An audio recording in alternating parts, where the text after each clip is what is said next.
Merci d'être en si grand nombre pour accueillir notre conférencière, pour l'écouter surtout. Donc Magali Bessonne est professeure de philosophie à l'Université de Rennes 1. On a eu cette discussion parce que je me plaignais hier du fait qu'en France, on nous dit toujours, on parle toujours de nous comme venant de l'Université de Laval. Et paraît-il que nous faisons constamment l'erreur inverse et parlons de l'Université Rennes 1 alors qu'il faut dire l'Université de Rennes 1. Moi, je m'en moque, mais... Voilà. Donc, Magali est spécialiste d'histoire des idées politiques et de philosophie politique contemporaine. Tu me diras si je me trompe, mais ses travaux de recherche actuels portent surtout sur les questions de justice raciale d'une part et de justice transitionnelle d'autre part. Magali Bessonne a publié de très nombreux articles, plusieurs ouvrages. Je n'en présenterai qu'un parce que c'est celui qui est le plus pertinent pour nous aujourd'hui. Sans distinction de race, une analyse critique du concept de race et ses effets pratiques, publiés dans cette belle collection Philosophie concrète chez Vrin, il y a peut-être 2 ans 2013. Donc aujourd'hui, Magali posera la question: le racisme est-il mal? À toi. Merci beaucoup pour cette invitation. Je suis très contente d'être là.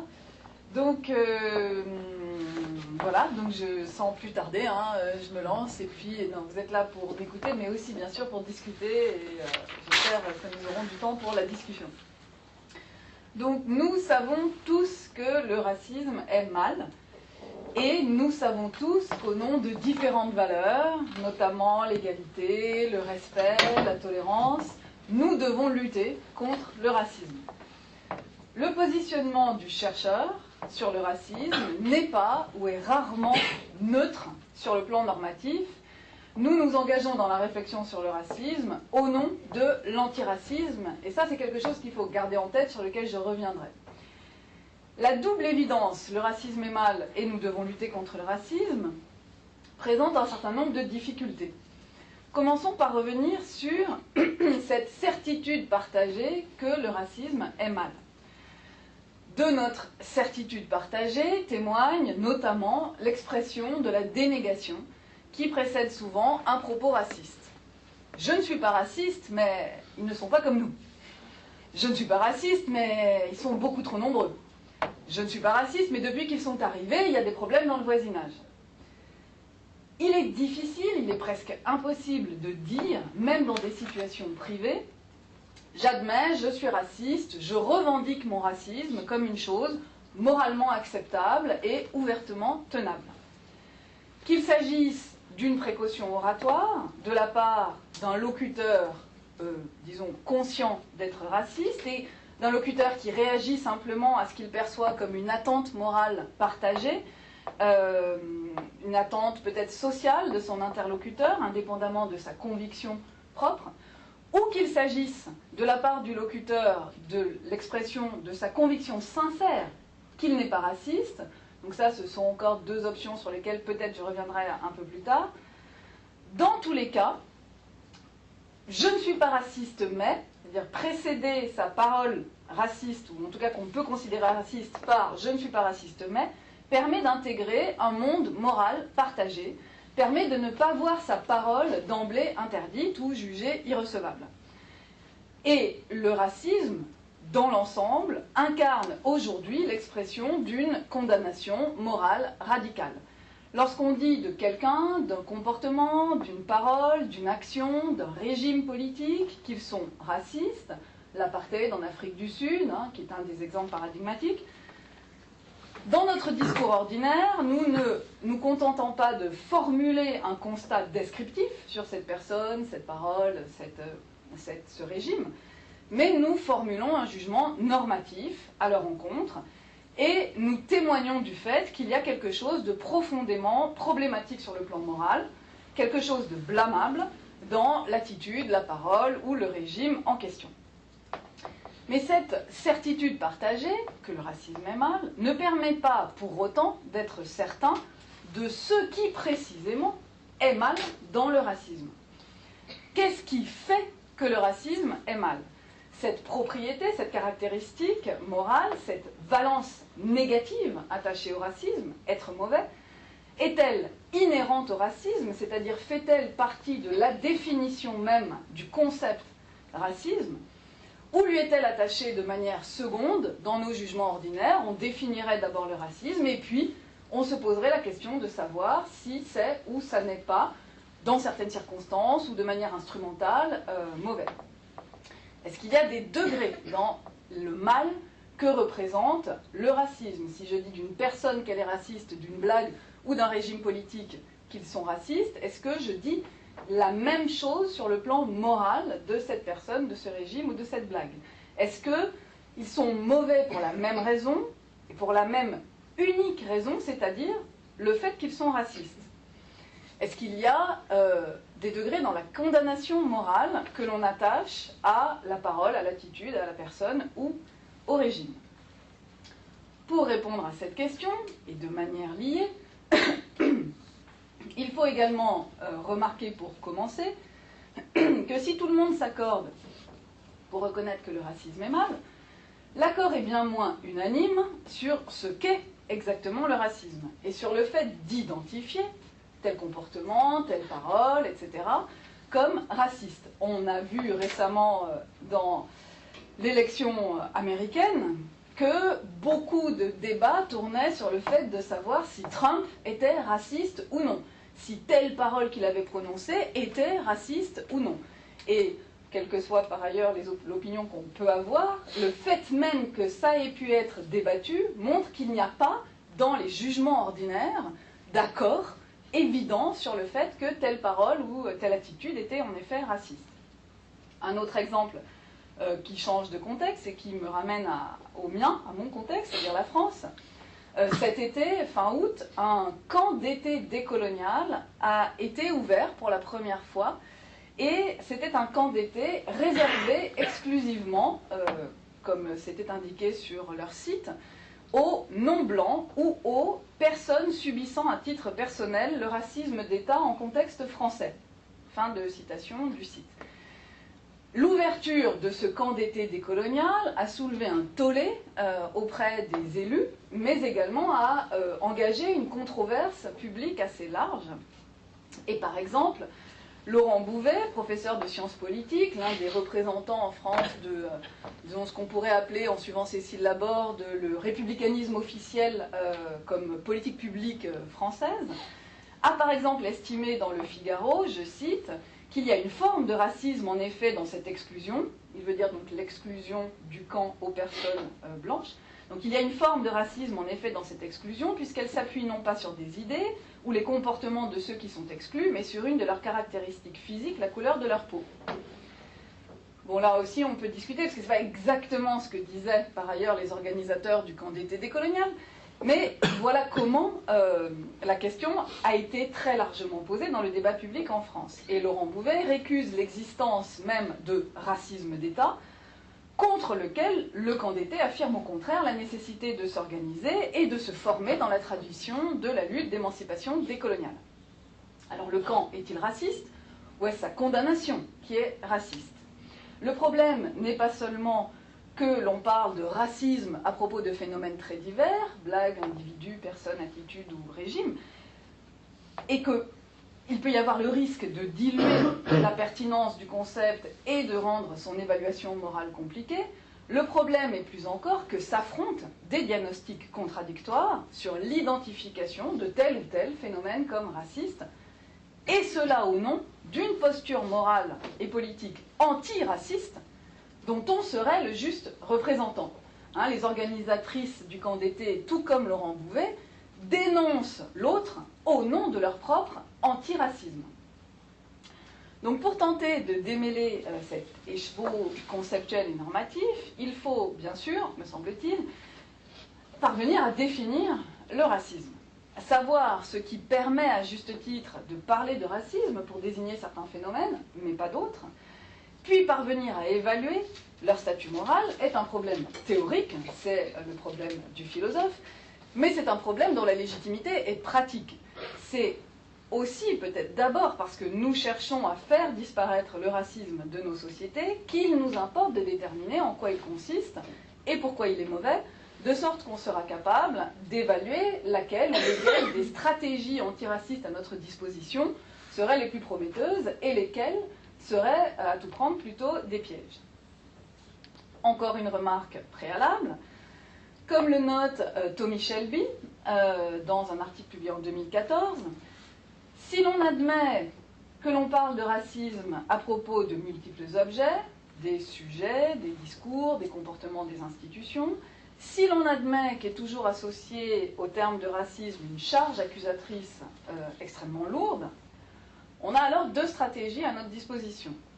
On peut opter pour une perspective étroite et on peut limiter l'usage du terme racisme ou raciste à des situations très étroitement délimitées et gravement problématiques sur le plan moral, et mobiliser d'autres termes pour désigner d'autres phénomènes qui seraient liés à des distinctions raciales, mais qui ne seraient pas évidemment, nécessairement ou immédiatement racistes. Et on parlerait alors, sans mobiliser constamment le terme de racisme, de discrimination, de ségrégation, de catégorisation, de stigmatisation, etc. Ou bien, autre stratégie, on peut adopter une perspective large, admettre qu'une blague et qu'un régime politique puissent être légitimement appelés racistes, mais que, dans ce cas-là, toutes les formes ou toutes les expressions de racisme ne sont pas équivalentes sur le plan moral, ne sont pas susceptibles de la même condamnation et n'appellent pas les mêmes moyens de lutte. D'accord ? Donc on peut choisir l'une de ces deux options stratégiques. Alors il importe de remarquer, dit Shelby, que ces stratégies sont des équivalents fonctionnels sur le plan analytique et normatif.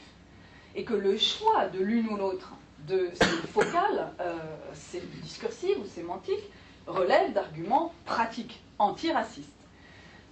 C'est dans la perspective de la lutte contre le racisme qu'on se demande s'il vaut mieux réserver le terme de racisme à certains phénomènes moralement graves et, par exemple, légalement délimités, ou au contraire, s'il vaut mieux élargir la notion pour qu'elle couvre un champ de phénomènes disparates, mais qu'on a envie de considérer quand même comme liés. Dans le premier cas, on aura un concept clair et distinct, pour reprendre l'expression cartésienne. On aura un concept délimité, mais qui laissera peut-être de côté certains phénomènes que certains voudraient aussi qualifier de racistes et condamner à ce titre, c'est-à-dire au titre qu'ils sont racistes. Dans l'autre cas, on aurait peut-être un concept trop dilué, qui ne parviendrait pas à saisir ce qu'il y a de spécifique dans le racisme, par contraste avec d'autres formes de rejet ou de domination, comme le sexisme, l'homophobie, la haine religieuse notamment, qui pose un certain nombre de problèmes en France, etc. Donc quel que soit notre choix, il faut être conscient que la question conceptuelle et la question morale ne peuvent être dissociées de considérations sur les dynamiques de pouvoir qui contextualisent et qui conditionnent les luttes antiracistes. Le chercheur est donc nécessairement conduit à adopter une posture réflexive et à expliciter l'enjeu politique impliqué dans le choix de focale de sa définition, étant donné la structuration raciale de la société dans laquelle il parle et dans laquelle il poursuit un objectif égalitariste de lutte contre le racisme. Donc la réflexion philosophique, éthique et politique sur un objet comme celui du racisme s'accompagne nécessairement d'un contextualisme méthodologique, mais peut-être aussi substantiel. Voilà pour les remarques préalables. Maintenant, si l'on cherche à organiser un peu ce champ du racisme pour arriver à définir en quoi il consiste. La littérature sur le racisme, en philosophie et en théorie politique, distingue deux grandes familles théoriques. Pour certains, le racisme est d'abord un attribut des agents individuels qui a sa racine dans les préjugés de race ou les préjugés raciaux. Et pour les autres, il s'agit d'abord d'une réalité institutionnelle, le racisme désignant une structure de pouvoir et de distribution inégalitaire organisée selon des lignes raciales. Donc penchons-nous d'abord sur la famille dans laquelle le racisme est avant tout un attribut des individus. Pour les tenants de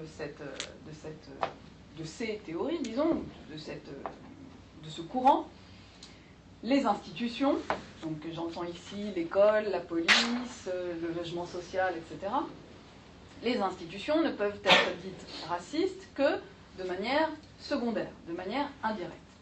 L'institution n'influence pas le racisme des individus, ce sont les individus qui produisent des institutions qui peuvent parfois être donc dites racistes. L'individu produit les institutions de deux manières, enfin on peut produire les institutions de deux manières, on peut convoquer une logique génétique selon laquelle les individus qui ont fondé historiquement les institutions qui fonctionnent encore à l'heure actuelle, ces individus étaient racistes et ils ont traduit leurs convictions racistes dans les procédures, les normes et les objectifs des institutions encore à l'œuvre aujourd'hui.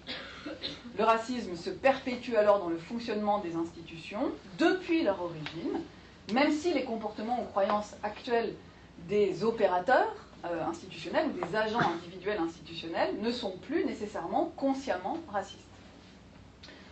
Autre logique, on peut convoquer un réductionnisme individualiste, selon lequel des institutions sont racistes, si et seulement si, et uniquement dans la mesure où les agents qui les font opérer sont racistes. C'est donc la somme de petits comportements individuels qui produit ici ou là, mais pas nécessairement de manière systématique, des phénomènes racistes dans telle ou telle institution qui ne l'est alors que ponctuellement et de manière secondaire. On peut noter que John Arthur, qui est un philosophe qui a écrit un livre qui s'appelle Race, Equality and the Burdens of History, paru en 2007, a proposé une troisième possibilité pour saisir le rapport entre l'institution et l'individu raciste, ce qu'il nomme une relation analogique, qui consiste à traiter les institutions comme des personnes, à les personnifier. Ce qui, soulignait-il, est fréquent en droit. En ce sens, le racisme appliqué aux institutions est selon lui un concept interprétatif. Et pour savoir si une institution est raciste, il faut répondre à la question, si un individu agissait de cette manière, est-ce que cet individu serait considéré comme raciste? Si la réponse est oui, alors l'institution est raciste comme le serait l'individu physique agissant de cette manière-là. L'intérêt de l'approche de Arthur est de donner au concept de racisme institutionnel un sens qui n'exige pas d'y voir le maintien inconscient ou la création explicite de fonctionnements ou procédures, de normes et d'objectifs émanant d'individus racistes pour les institutions. Mais cette solution demeure fondée sur une conception du racisme centrée sur l'agent individuel qui est la norme, qui est l'aune à laquelle on juge de l'institution. Donc dans cette famille-là, ceux qui estiment que le racisme est d'abord un attribut des individus. Il faut encore parvenir à savoir ce que signifie qu'un individu est raciste. Et on distingue, sont distinguées trois possibilités. Ceux pour lesquels le racisme est d'abord une croyance et renvoie à un ensemble de jugements erronés, affirmant l'infériorité de certains groupes raciaux essentialisés ou réifiés. Ceux pour lesquels le racisme est d'abord un affect, un sentiment de l'ordre de la haine, de l'antipathie, du dégoût ou de la peur, pour les membres d'un autre groupe racial présumé. Et enfin, ceux pour lesquels le racisme désigne avant tout un comportement ou une conduite discriminatoire consistant à défavoriser systématiquement certains groupes ou certains membres de certains groupes raciaux. La troisième possibilité, celle pour laquelle le racisme est un comportement, avant tout un comportement, repose à mon sens sur une confusion entre racisme et discrimination raciale. Les comportements ou les conduites discriminatoires sont des pratiques qui peuvent parfois être racistes et parfois ne pas l'être.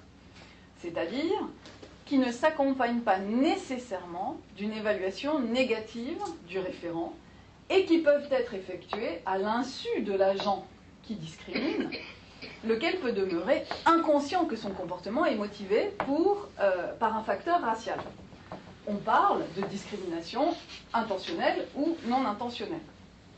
La discrimination, dans ce dernier cas, résulte d'une série de distorsions dans les processus d'acquisition et de traitement des informations préalables à la décision discriminatoire. Mais elle ne résulte pas d'une représentation mentale, cognitive ou affective, explicite ou consciente, sur l'infériorisation d'un autre groupe racial. Pourquoi me semble-t-il important de marquer la distinction entre racisme et discrimination raciale, en particulier quand cette discrimination résulte d'un biais implicite, automatique ou inconscient? Qualifier de raciste un comportement discriminatoire dont la motivation est inconsciente, si l'on se situe encore une fois dans cette grande famille selon laquelle le racisme est d'abord un attribut des individus, revient à reporter sur l'individu la responsabilité et la culpabilité de son propre inconscient, sur lequel par définition il n'a pas de prise, qu'il ne peut pas contrôler, qu'il ne peut pas réguler. Elizabeth Anderson, dans l'ouvrage The Imperative of Integration, donne 3 raisons principales pour lesquelles elle estime qu'il est préférable de ne pas nommer raciste quelqu'un qui, quoique ses résultats à des tests tels que l'IAT, l'Implicit Association Test, ou d'autres tests de biais implicites, quoique ces résultats à ces tests montrent qu'il est en effet porteur de biais implicites à l'encontre de certains groupes raciaux, si cet individu, par ailleurs, consciemment endosse une croyance égalitariste, antiraciste, il est préférable de ne pas l'appeler, le nommer raciste, pour 3 raisons. Premièrement, dit Elizabeth Anderson, il ne mérite pas la condamnation morale sévère impliquée par le terme raciste, pour les raisons indiquées ci-dessus, c'est-à-dire qu'il n'a pas le contrôle de son inconscient. Deuxièmement, dit-elle, nous lui devons une discussion. Et le traité de raciste fonctionne le plus souvent comme une manière de refuser cette discussion, en préférant plus ou moins une mise à l'écart de l'individu.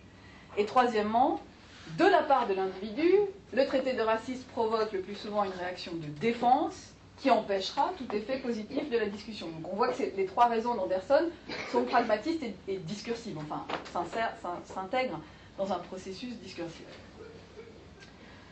Mais je la suis entièrement là-dessus, et donc je vais laisser de côté, désormais, l'hypothèse selon laquelle le racisme est d'abord un attribut des individus, et cet attribut constitue un comportement. Restent donc 2 possibilités. Dans la première famille, le racisme est un jugement, une croyance, et le racisme est un sentiment ou un affect. Si l'on prend la première, le racisme désigne d'abord le contenu d'une croyance ou d'une conviction consciente de l'individu. L'individu a un système de doctrine explicite, consciemment soutenu, au contenu propositionnel stable dans le temps. En un mot, il croit, et il est conscient de croire, en l'existence de races comme des divisions inévitables de l'espèce humaine. Alors divisions qui peuvent être biologiques ou culturelles, qui peuvent donc être justifiées par les sciences naturelles, la génétique, la physiologie, etc., ou qui peuvent être justifiées par des sciences humaines, l'anthropologie, l'ethnologie. Je ne rentre pas ici dans ces détails, mais on pourra y revenir. Donc, qu'elles soient naturelles ou culturelles, il existerait des différences essentielles entre des groupes définis par des caractéristiques physiques, cognitives, morales, immuables, transmissibles de génération en génération, homogènes au groupe, qui justifient la hiérarchisation de groupes de population avec des groupes raciaux supérieurs et des groupes raciaux inférieurs. Cette acception, qui considère donc le racisme comme un contenu de croyance explicite, comme la croyance en un ensemble de propositions au contenu spécifique et stable, est dominante en France. Elle est également présente aux États-Unis. C'est par exemple la manière dont Kwame Anthony Appiah entend la définition de racisme. Dans cette perspective, lutter contre le racisme consiste à promouvoir l'éducation explicite à tous les niveaux scolaires et universitaires et dans les discours publics, et à enseigner encore et toujours que les races n'existent pas, qu'il n'y a pas de différence ou d'essence biocomportementale positionnée de manière hiérarchisée sur l'échelle de l'humanité, que l'espèce humaine est une, et que ni la génétique, ni aucune autre science n'a pu démontrer la légitimité de tels groupes stables. Mais une telle conception cognitive du racisme parvient mal à expliquer pourquoi le racisme est mal, pourquoi le racisme serait moralement mauvais. En effet, si l'on considère que le racisme consiste avant tout en un jugement portant sur l'existence et la hiérarchisation de différents groupes raciaux, il s'agit d'une erreur. Il s'agit d'un jugement faux. Le racisme consiste à soutenir des propositions fausses. Mais il n'est pas directement moralement condamnable en tant qu'il serait une faute morale. Le philosophe Jorge Garcia, qui critique cette approche cognitive du racisme, souligne qu'il ne nous viendrait pas à l'idée de blâmer moralement l'ignorance ou l'erreur. Tout le monde peut se tromper. Quelqu'un qui croirait sincèrement qu'une race est inférieure à une autre, en raison de son éducation par exemple, mais qui serait prêt à changer d'avis si on lui présentait la preuve que sa croyance est fausse, ne pourrait pas être moralement condamné. Si l'on essaie d'expliquer pourquoi le racisme est mal, ou ce qu'il y a de mal au cœur du racisme, il faut admettre que le racisme ne réside pas dans une erreur de jugement. C'est pourquoi, selon Garcia, le cœur du racisme n'est pas la croyance explicite et consciente en l'existence et la hiérarchie de race, car ce n'est ni nécessaire ni suffisant pour qu'il y ait racisme. Selon lui, cette approche cognitive néglige le fait qu'il y a quelque chose dans le racisme qui résiste à la démonstration selon laquelle les races humaines n'existent pas. C'est le processus que la sociologue Colette Guillaumin, empruntant l'expression à Octave Manoni, a appelé le processus du « je sais bien mais quand même ». Je sais sur le plan théorique que les races n'existent pas, mais je ne peux pas m'empêcher de croire en leur existence et que la mienne est la meilleure. C'est précisément cette résistance à la démonstration théorique qui constitue ce pourquoi le racisme est un mal. Et selon Garcia, le cœur du racisme consiste plutôt en un ensemble de ce qu'il appelle des volitions. Donc le racisme pour lui n'est pas cognitif, mais il est volitionnel. C'est-à-dire, le racisme consiste en un ensemble d'affects, de désirs, d'intentions, de sentiments, et c'est ce groupe qu'il appelle des volitions, qui sont intrinsèquement vicieux. On ne peut, à strictement parler, tenir pour raciste qu'une personne vicieuse, dit Garcia, dont le cœur est malveillant. La croyance ou le jugement ne fonctionne qu'a posteriori comme justification de cet ensemble de volitions. Et pour Garcia, ce sentiment est fondamentalement de l'ordre d'un manque de respect pour l'autre, perçu comme racialement différent. Manque de respect qui se manifeste de deux manières pour Garcia, sous une forme forte, le mépris ou la haine, comme pour l'autre, mais aussi sous une forme plus faible, celle de l'indifférence ou de l'inattention à l'autre, c'est-à-dire la négligence à ce qui est moralement dû à l'autre. Pour Garcia, cette définition permet à la fois de désigner ce qu'il y a de commun dans les différentes manifestations de ce qu'on appelle ordinairement racisme, mais également de rendre compte de la diversité des objets racistes, en les ramenant, dans une perspective d'individualisme méthodologique, à ce cluster de volition des agents individuels.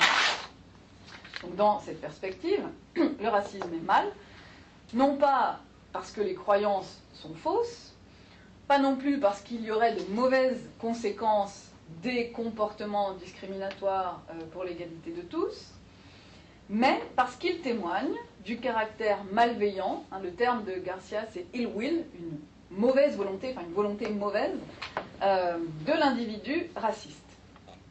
Dans la perspective de Garcia, qui est donc une perspective d'éthique des vertus, lutter contre le racisme consiste à améliorer ou à perfectionner les individus sur le plan moral en les rendant bons ou vertueux. Par le travail notamment sur l'imagination morale, la construction du sentiment de respect pour tous, qui passe en particulier par des voies de formation non explicitement cognitives, c'est-à-dire pas par l'éducation explicite, mais plutôt par la littérature, le cinéma, etc. Le problème, et c'est ce qui a été reproché à la conception de Garcia, c'est qu'alors, le racisme est un attribut de certains individus méchants, de certains individus pathologisés ou criminalisés, qui sont pensés comme des mauvaises personnes, des vicieux, indépendamment du système politique dans lequel ils s'inscrivent. Puisque les individus racistes sont vicieux, cette conception dédouane le système dans lequel ils construisent leurs croyances, leurs valeurs ou leurs affects. Or, même si l'on admet que le racisme réside avant tout dans des volitions, des sentiments, etc., les sentiments eux-mêmes, les dispositions affectives, ne sont pas des caractéristiques biologiques individuelles innées. Les sentiments, les dispositions affectives émergent à partir de dynamiques d'interaction sociale. Nous apprenons à associer certains affects à des objets ou à des situations comme des réponses appropriées à ces situations. Typiquement, je vois un ours, j'ai peur. D'accord ? Et on apprend, grâce à un répertoire émotionnel acquis, à associer un sentiment qui est alors disponible et à produire un cadre interprétatif des situations réelles auxquelles nous sommes confrontés. De plus, les affects se disent et se comprennent à l'intérieur d'un ensemble de circonstances communicationnelles, quotidiennes, répétées, dans lesquelles le sens de l'affect est créé par l'individu et par les autres. Le malentendu qui peut exister entre deux individus dont l'un affirme que l'autre lui a manqué de respect alors que le premier dit qu'il a simplement voulu plaisanter, en faisant une blague raciste, renvoie alors à la construction globale de ce cercle herméneutique des interprétations, des affects, dans lequel l'expression raciste s'interprète à la fois par chacun, mais en commun à partir du répertoire disponible. C'est pourquoi la première grande famille, celle pour laquelle le racisme est un attribut des individus, me semble insuffisante, enfin proposer une conception insuffisante du racisme, dans la mesure où elle fait comme si on pouvait comprendre le racisme indépendamment des environnements sociopolitiques dans lesquels les individus construisent leurs croyances, leurs affects et agissent ou interagissent. La deuxième grande famille, celle selon laquelle le racisme, au contraire, est d'abord une réalité institutionnelle, prend acte de ces difficultés. Dans cette nouvelle perspective, ou dans la deuxième grande famille, sont racistes des individus lorsqu'ils sont déterminés par le système institutionnel raciste qui est le leur, et lorsqu'ils bénéficient des avantages structurels que leur accorde le système. L'expression de racisme institutionnel a été historiquement forgée dans l'ouvrage de Carmichael et Hamilton, Black Power, paru en 1967, où elle désigne le fait qu'on ne peut pas se contenter de qualifier de racistes certains comportements individuels ouverts, les insultes, les lynchages, mais qu'il y a aussi quelque chose de plus covert en anglais, de plus invisible ou caché, qui émane du fonctionnement normal, quotidien, ordinaire des institutions sociales et qui est également raciste, c'est-à-dire qu'il produit ou reproduit des inégalités, des injustices en ciblant des membres racialement différenciés de la société américaine des années 60. On peut distinguer racisme structurel et racisme institutionnel, quoique les deux soient souvent considérés comme synonymes ou en tout cas très proches. Le racisme structurel renvoie par exemple chez Colette Guillaumin à un racisme fonctionnel et inconscient selon lequel tout contexte socio-historique est déterminé par des relations de domination qui structurent les inégalités sociales et l'idéologie raciste est partagée par tous les membres d'une culture donnée, où elle a pour fonction de légitimer les inégalités sociales. Par contraste, parler de racisme institutionnel, au sens plus strict, permet de s'intéresser de manière plus micro ou plus méso et moins macro à la manière dont la racialisation de certains groupes, de manière asymétrique, pas n'importe quel groupe à n'importe quel moment dans n'importe quelle société, mais de certains groupes est produite, mais aussi la manière dont elle est mise en question, dont elle est renégociée, la manière dont elle est résistée, c'est-à-dire la manière dont l'idéologie n'est jamais entièrement partagée par tous les membres d'une société à un moment donné. Et le racisme institutionnel observe comment tant les catégorisations, par exemple telles qu'elles existent dans les recensements, mais aussi les pratiques, les objectifs, les normes et les contraintes mises en jeu par les pouvoirs publics dans le fonctionnement formel et informel des institutions produisent le racisme. L'intérêt du concept de racisme institutionnel, de cette acception, de cette famille, réside dans 5 éléments. 1. Le racisme ne renvoie plus seulement à une dimension cognitive, explicite, à une doctrine, mais il inclut aussi et surtout des pratiques. 2. L'accent n'est pas mis sur les intentions de ces pratiques, mais sur les conséquences. Ce sont des pratiques productrices d'inégalités ethno-raciales. On ne se demande plus si l'intention d'un individu est mauvaise, mais on observe que des pratiques institutionnelles produisent des situations d'inégalité massive, répétées, statistiquement signifiantes, pesant toujours sur le ou les mêmes groupes racialisés. Troisièmement, donc, les pratiques sont dissociées des représentations conscientes des individus. Quatrièmement, les institutions, un hôpital, une école, un commissariat, jouent un rôle dans la production de ces pratiques à plusieurs niveaux. Celui des objectifs fixés, notamment par les pouvoirs publics, celui des normes dominantes, explicites ou non, et celui des modalités procédurales concrètes de distribution des biens et des rôles sociaux par les institutions.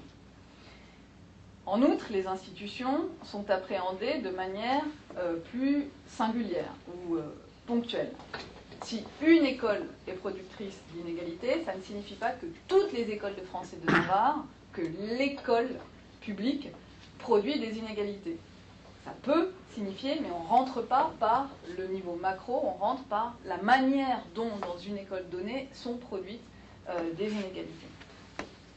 Cinquièmement, cela implique que la lutte contre le racisme ne puisse pas se satisfaire de la pénalisation ou de la criminalisation d'actes racistes individuels, mais qu'elle passe par la remise en cause profonde du fonctionnement banal des institutions. Et 2 sociologues français ont étudié récemment 2 types d'institutions. Valérie Salapala, dans un ouvrage paru en 2013, a étudié les pratiques d'attribution du logement social en comparant la France et le Royaume-Uni pour regarder comment, en France ou au Royaume-Uni, ces pratiques quotidiennes, par ce qu'elle appelle donc les street levels bureaucrates, en reprenant la catégorie, produisent des discriminations ethniques dans le logement social en France. Et les sociologues Fabien Jobard et René Lévy ont travaillé dans un rapport paru en 2009, la manière dont les pratiques routinières de contrôle au faciès par notamment la police de proximité à Paris produisent également, et alors à la fois produisent, confortent et se font l'écho de inégalités ethno-raciales massives en France à nous. Je précise en France, puisque donc en France, comme vous le savez, il n'y a pas de catégorie raciale, ethno-raciale officielle dans le recensement de la population. Cette acception, ma deuxième grande famille, l'acception du racisme institutionnel, pose toutefois des problèmes symétriques de ceux posés par l'acception individuelle. Elle peut parfois avoir un maillage trop lâche. En d'autres termes, le concept de racisme institutionnel peut parfois rater la distinction entre ce qui serait une inégalité ethno-raciale et une inégalité de classe, englobant le tout dans un rapport dominant-dominé qui rate la cible même qu'on est en train d'étudier. Deuxième grand problème, cette conception peut avoir tendance à la fois déresponsabiliser et culpabiliser les acteurs. Les déresponsabiliser parce qu'est attribué au système institutionnel le pouvoir de détermination causale des croyances et des comportements. C'est la faute du système, mais ça n'est pas la mienne. Frantz Fanon disait déjà que dans une société coloniale, un individu raciste n'est pas un individu malade, c'est un individu normal. Et si le racisme est un racisme d'État ou un racisme institutionnel, alors l'individu raciste est simplement un citoyen normal. Donc déresponsabiliser d'un côté, culpabiliser néanmoins de l'autre, parce qu'on peut être dit raciste sans avoir d'intention consciente, sans entretenir de système de croyances racistes. Il suffit alors, et c'était assez visible dans l'ouvrage de Carmichael et Hamilton, il suffit d'être un membre dominant d'une institution pour être suspect de racisme. Et réciproquement, un membre dominé dans la structure hiérarchique qui ne détient pas de pouvoir, par définition, ne peut pas être considéré comme raciste. Ça induit donc une détermination du racisme qui dépend massivement de la place dans la hiérarchie sociale, socio-raciale, organisée dans la société. L'une des difficultés globales de ces conceptions, que ce soit celle de l'agent ou celle de l'institution, de ces conceptions qui cherchent le cœur du racisme, soit chez l'agent, soit dans l'institution, c'est qu'elles cherchent à déterminer une définition unifiée du racisme dans un lieu unique. C'est ce que Joshua Glasgow a appelé the location problem, le problème de la localisation ou du lieu du racisme. Ces deux acceptions cherchent à repérer, sans se tromper, toutes les occurrences de racisme, telles qu'on les mobilise dans le langage ordinaire, et seulement les occurrences de racisme pour lutter de manière efficace et complète contre le racisme. Mais, ce faisant, elle repose sur l'hypothèse discutable selon laquelle, dans une culture donnée, on peut arriver à un usage consensuel et unifié du racisme qui le situe précisément dans un lieu, l'agent ou l'institution. Or, il est plausible que des groupes raciaux, racialisés, dominants et dominés, positionnés différemment dans un système de hiérarchie sociale hérité de l'histoire, diffèrent sur l'interprétation que l'on peut ordinairement prêter à telle ou telle conduite ou expression mobilisant le recours à des catégories raciales. Autrement dit, il est possible que chercher à partir du langage ordinaire ce à quoi nous renvoyons lorsque nous disons raciste ou racisme ne soit pas pertinent dans la mesure où ça suppose qu'il y a une unité du langage ordinaire dans une société donnée. C'est, à mon avis, un des problèmes massifs de la plupart des définitions du racisme aux États-Unis, dans la mesure où la plupart du temps, elles partent, en tout cas en philosophie, j'allais dire analytique, mais en philosophie, dans la philosophie la plus classique, elles partent d'une philosophie du langage ordinaire et se demandent à partir de là ce que veut dire racisme dans nos représentations mentales, comme s'il s'agissait d'un tout unifié. Alors une dernière possibilité, et c'est celle sur laquelle je voudrais conclure, est de se situer dans une... Enfin, de ne pas renoncer à avoir une unité du concept de racisme, mais une unité de type dynamique et dialectique. Et je reprends ici les analyses de Michael Omi et Howard Winand dans Racial Formations, un ouvrage paru il y a déjà un certain temps, en 1986.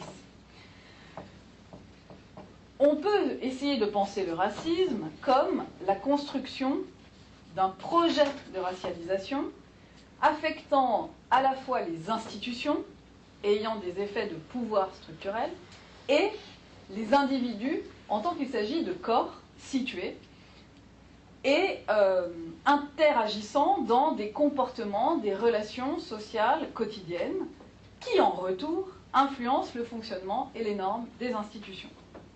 Le racisme est alors ce que Omi et Winand appellent une formation dialectique qui se joue dans le lien entre des représentations concernant l'existence et la hiérarchie de groupes racialisés construits et une structure sociale de domination qui influence directement la distribution inégale des ressources, la reconnaissance inégale des statuts et la construction des subjectivités racialisées.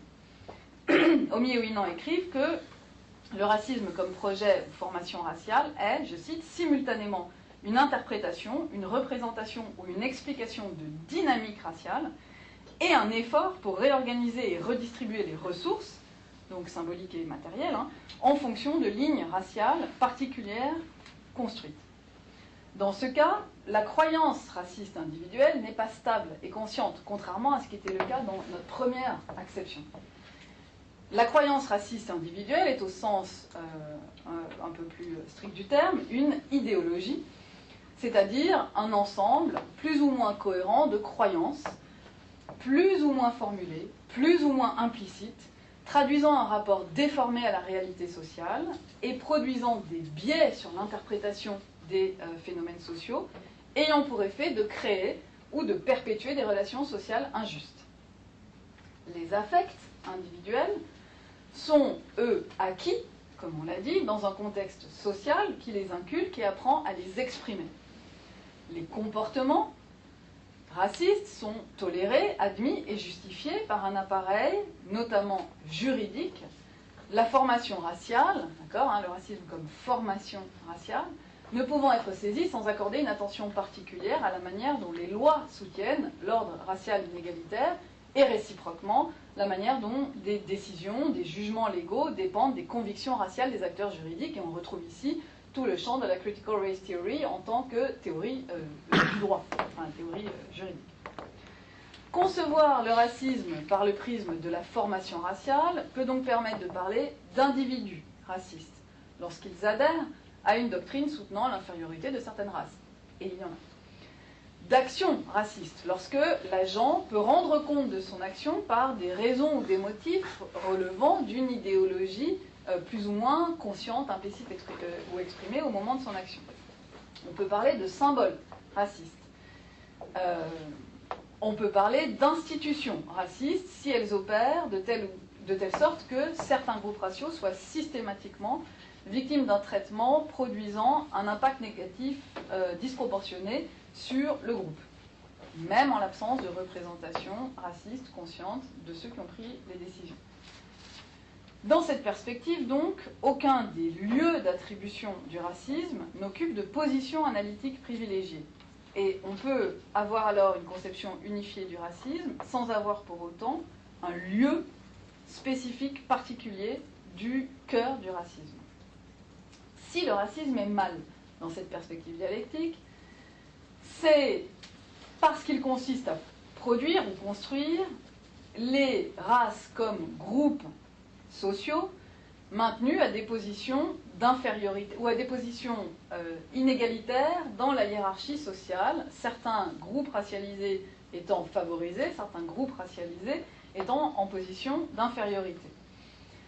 Le racisme se présente comme une modalité de domination et de justification des inégalités entre des groupes repérés de manière arbitraire et minorisés par des structures institutionnelles.